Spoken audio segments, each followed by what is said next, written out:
Hi everyone, কেমন আছো সবাই? আশা করছি সবাই খুব ভালো আছো। আমার ভয়েস শুনে নিশ্চয়ই বুঝতে পারছো আমার অবস্থা কীরকম। তো যাই হোক, সরস্বতী পুজোয় ঘুরেছি বান্ধবীর সাথে। তো এবছর বান্ধবী আর আমি দুজনেই ছিলাম, বাকিরা যে যার হাজব্যান্ডের সাথে বেরোতেই ব্যস্ত ছিল। তো যাই হোক, আমরা দুজনে একটু ঘুরতে গিয়েছিলাম খোরপের আশ্রম, কারণ আমাদের এখানে ঘোরার মতো এই একটাই জায়গা। যতবার পুজোতে বেরোই আমরা ওই আশ্রমেই যাই। হয়তো অনেক জায়গা আছে, কিন্তু ওই জায়গাটা সত্যিই খুব ভালো লাগে। তো প্রথমে রিয়াদের বাড়ি রিয়াকে আমি আনতে গিয়েছিলাম, তারপর ওকে রেডি করে সোজা বেরিয়ে পড়ি আমরা দুজনে। এবছরে অনেক আগে থেকেই আমরা ঠিক করেছিলাম যে সবাই মিলে হেঁটে ঘুরতে বেরোবো, কিন্তু ওই যে আগে থেকে কোনো কিছু ঠিক করে রাখলে সময় মতো সেটা হয় না। আমাদেরও সেই অবস্থা।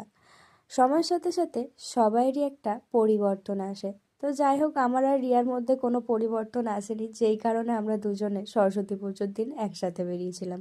বাকিরা যে যার সে তার মতো ঘুরতে বেরিয়েছিল। তো যাই হোক, সেদিনকে এত পরিমাণ রাস্তায় জ্যাম ছিল যে আমাদের 5 মিনিটের রাস্তা 45 মিনিট ধরে পার করতে লেগেছে। ভিডিওর মাঝে বলে রাখি যে এই যে গাড়ির কাঁচটা ভাঙা দেখছো, এটা কিন্তু অনেক আগেই ভেঙে গিয়েছিল, যে কারণে অনেকে সেদিন আমাদের বলেছে যে আমরা নাকি কোথাও পড়ে গিয়েছি, যে কারণে গাড়ির হয়তো কাঁচটা ভেঙে গিয়েছে। আসলে সেটা না, এটা অনেক দিন আগেই গাড়ির কাঁচটা ভেঙে গিয়েছিল। তো যাই হোক, কোনো রকমের ভিড় ঠেলে আমরা গিয়েছিলাম আশ্রমের ভেতরে। আশ্রমে বেশিক্ষণ আমরা থাকিনি, ওখান থেকে তাড়াতাড়ি বেরিয়ে চলে আসি, কারণ এত পরিমাণ ভিড়, আর আমাদের ভিড়ে দুজনেরই অ্যালার্জি আছে। মানে এত মানুষের ভিড় আমাদের খুব একটা ভালো লাগে না। সবার মেন্টালিটি বা সবার চাওয়া পাওয়া তো এক হতে পারে না, কিন্তু আমাদের দুজনের এই চাওয়াটা একই।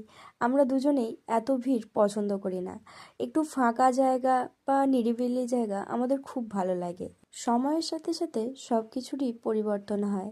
যেখানে আমরা বাড়ি মাথায় করে রাখতাম, সেখানে এখন নিজেদেরই মনে হয় চুপচাপ থাকলে বেশি ভালো লাগে। বেশি চেঁচেমেচি আর এখন ভালো লাগে না। সেই জায়গায় দাঁড়িয়ে আশ্রমে সেদিনকে প্রচুর পরিমাণ ভিড় হয়েছিল, আর এত মানুষের কথাবার্তা চেঁচামেচি, যেটা আমাদের প্রচুর বিরক্তিবোধ লাগছিল। তো যাই হোক, ওখানেই এরকম ঠেলে গুজে দাঁড়িয়ে থাকার থেকে আমাদের মনে হয়েছে ওখান থেকে বেরিয়ে আসাই বেটার হবে। তাই আমরা ওখান থেকে সোজা বাড়ির পথেই রওনা হয়েছিলাম। আসার সময় আবার ভাবলাম, না, বিনোলার মন্দির থেকে একটু ঘুরে যাওয়া যেতেই পারে। যেই ভাবা সেই কাজ, আমরা সোজা চলে আসি বিনোলার মন্দিরে। আর মন্দিরে এত কেন প্যান্ডেল হয়েছে বলো তো? আসলে 23শে জানুয়ারি প্রতি বছর এখানে পুজো হয়। মানে যেমন আমাদের বাড়িতে যে কোনো একটা নির্দিষ্ট দিনে পুজো হয়, এখানেও কিন্তু এই 23শে জানুয়ারি দিনটাতেই পুজো হয়। তারপর চলে আসি বাড়ি। এই ছিল আজকের ভিডিও।